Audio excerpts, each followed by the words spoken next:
তার গুনাহকে মিটিয়ে দিল। আপনার শরীরে জ্বর এলে আপনি যদি মুমিন হন তাহলে এই জ্বর আপনার গায়ে যতদিন পর্যন্ত থাকবে আপনার গুনাহকে এই জ্বর মিটিয়ে দিবে। সুবহানাল্লাহ। কিন্তু একজন কাফের পাপীর শরীরে যদি জ্বর আসে তাহলে তার এই জ্বর তার গুনাহ মাফের কারণ হবে না। যদি সে অ্যাক্সিডেন্ট হয়ে তার হাত কেটে যায়, এই হাত কেটে যাওয়ার যন্ত্রণা তার গুনাহ মাফের কারণ হবে না। কিন্তু একটা মুমিন এই পৃথিবীতে যখনই যেদিনে যেই মুহূর্তে সে বিপদে পড়বে, সে যদি ধৈর্য ধারণ করে তার বিপদ তার গুনাহ মাফের কারণ হবে। কাজী হাজির মানুষের পাপের জন্য যে শাস্তি আসে, কয়েক বছর আগে করোনা আসলো, কি বলে এই পৃথিবীর সব মানুষই কি পাপী? এই পৃথিবীর সমস্ত মানুষই কি পাপী? না, এই পৃথিবীর মানুষ পাপীও আছে, নেককারও আছে, কিন্তু এই মহামারী পাপীকেও ধ্বংস করেছে, আবার অনেক নেককার মুত্তাকিকে স্পর্শ করেছে। যদি কোনো পাপীকে এই পাপ, এই ভাইরাস কোনো পাপীকে তার মৃত্যু ঘটায়, এটা তার জন্য ধ্বংস। আর যদি কোনো মুমিনকে স্পর্শ করে মৃত্যু দেয় তাহলে এটা তার জন্য গুনাহ মাফের কারণ হয়ে যাবে। সুবহানাল্লাহ।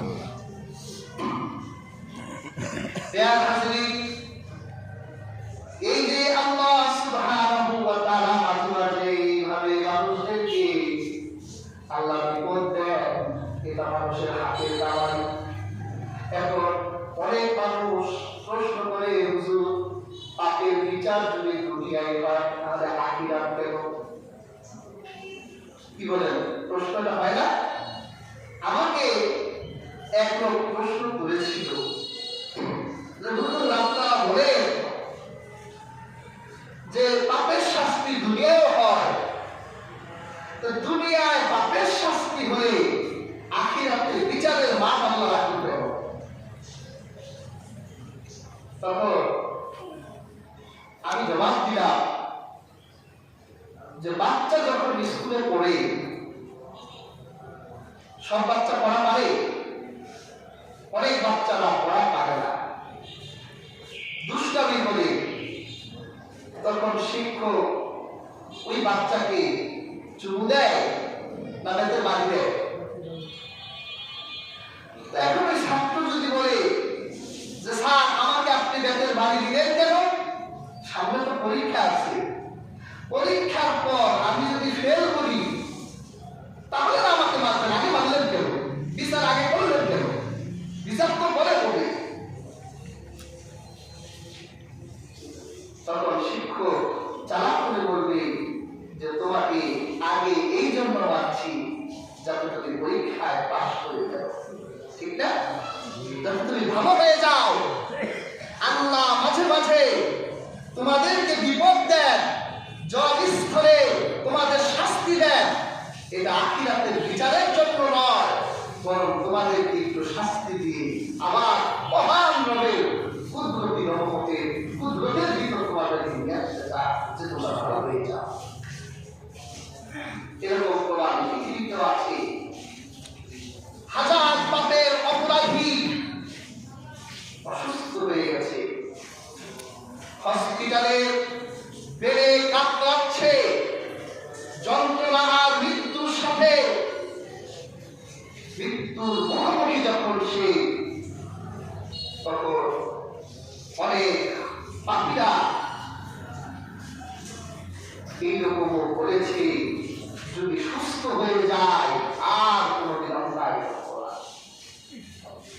আল্লাহ যদি সুস্থ করে দেন আর কোনদিন আপনার কুদরতের পায়ে সিজদা থেকে বিরত থাকবো না, কারণ মৃত্যু কি জিনিস তা দেখে এসেছি।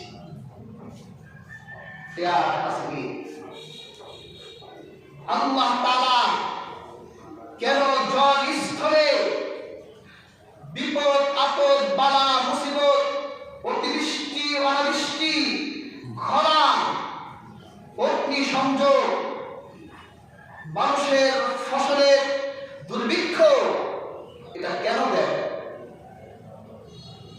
কোরআনের এই আয়াতে এসেছে এটা মানুষের হাতে খাওয়া।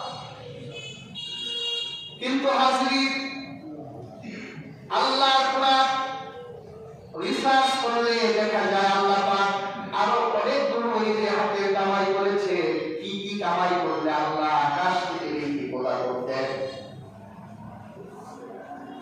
আল্লামা আব্দুল কাইয়ুম জাওজি রাহমাতুল্লাহ আলাইহি বলেছে, যখন মানুষের ভিতর জুলুম বেড়ে যায়, জালেমের জুলুম যখন থমকে যাওয়ার মতো কেউ থাকে না, জালেমকে থামাবার জন্য যখন কেউ থাকে না, জুলুম যখন প্রকট আকার ধারণ করে, তখন আল্লাহ পাক এই জালেমকে, এই জালেমের জুলুমকে থমকে দেওয়ার জন্য আকাশ থেকে ধ্বংস পাঠান, যাতে এই পৃথিবীর মানুষ তাদের এই করুণ পরিণতি দেখে শিক্ষা গ্রহণ করে আমার আল্লাহর কাছে ফিরে আসে। আল্লাহ পাক কোরআন কারীমে বলেন, ওয়ালাকাদ আহলাকনাল কুরুনা মিন ক্বাবলিকুম লাম্মা যালামু। আল্লাহ পাক অবশ্যই তোমাদের পূর্বে অনেক জাতি ছিল, যে জাতি জুলুম করার কারণে আমি আল্লাহ ধ্বংস করে দিয়েছি। আমাদের পূর্বে আল্লাহ জুলুম করার কারণে অনেক জাতিকে ধ্বংস করে দিয়েছেন। বেয়ার হাজরিন, আমাদের পূর্বে একটা জাতি ছিল বনী ইসরাঈল। এই জাতির বিখ্যাতের জন্য ছিলেন মূসা নবী। হযরত মূসা নবী, তার বিপক্ষে ছিলেন ফেরাউন। এই ফেরাউনের নির্মম অত্যাচার, এই ফেরাউনের অবাধ্যতা বনী ইসরাঈলদের উপরে এমন প্রকট আকার ধারণ করল, ফেরাউনের বংশের লোকেরা বনী ইসরাঈলদের গায়ে যদি অযথাই থাপ্পড় দিত, এই থাপ্পড়ের জবাব দেওয়া যেত না। তাদের পুরুষগুলোকে মাঠে ঘাটে কাজ করবে শ্রমিক হিসেবে ব্যবহার করতে মজুরি দিত না। স্ত্রীগুলোকে বাসা বাড়ির কাজে ব্যবহার করতে মজুরি দিত না। এই যে কাজগুলো করছিল তারা, বলেন তো এই কাজগুলো জুলুম কিনা? এই কাজগুলো জুলুম না? আমি আপনার বাড়ি কাজ করি, আপনি কাজ করাইয়া সন্ধ্যাবেলা আমার হাতে মজুরি দিবেন, আমি খুশি হয়ে যাব। যদি আপনি মজুরি না দেন, যা বের হয়ে যা।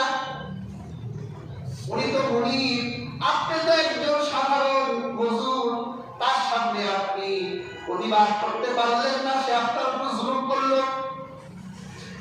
এইভাবে যখন বনী ইসরাঈলদের উপর জুলুম বাড়তেই লাগলো, আমার আল্লাহ পাক বনী ইসরাঈলদেরকে মুক্ত করতে চাইলেন, স্বাধীন জীবন দিতে চাইলেন।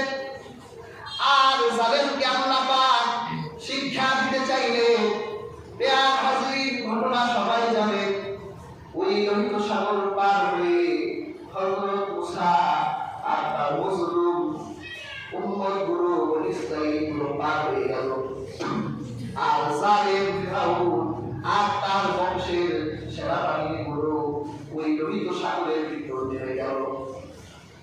আল্লাহ পাক এমন জোয়ার দিলেন সেই লোহিত সাগরের উপর, এই জালেমের জুলুম থমকে গেল। তার হাজার হাজার বাহিনী, শক্তিশালী ঘোড়া আর অস্ত্র শস্ত্র সহ লোহিত সাগরের ভিতরে শরীর সমাধি হয়ে গেল, সব ধ্বংস হয়ে গেল। আল্লাহ বললেন, অকুল্লুম মিনাজ জালিমিন, কারণ তারা জালেমরা ছিল, তারা জুলুম করত। কাজেই হাজরিন, যখন জুলুম বেড়ে যায়, তখন আল্লাহ পাক জালেমকে থমকে দেবার জন্য জলস্থলে আকাশ থেকে বিপদ আপদ দেন। আজকের এই দুনিয়ায় যারা জালেমের ভূমিকা জায়গায় আছো, মানুষের উপর জুলুম করছো, মানুষের সাথে অন্যায় করছো, ক্ষমতার অপব্যবহার করছো, তোমাদের পূর্বসূরি ফেরাউনরা যেইভাবে লোহিত সাগরের শরীর সমাধি হয়েছে, তদ্রূপ পরিণতির জন্য তোমরাও অপেক্ষা করো। জালেমের জুলুমের বিচার দুনিয়াতে হবে, আখিরাতেও।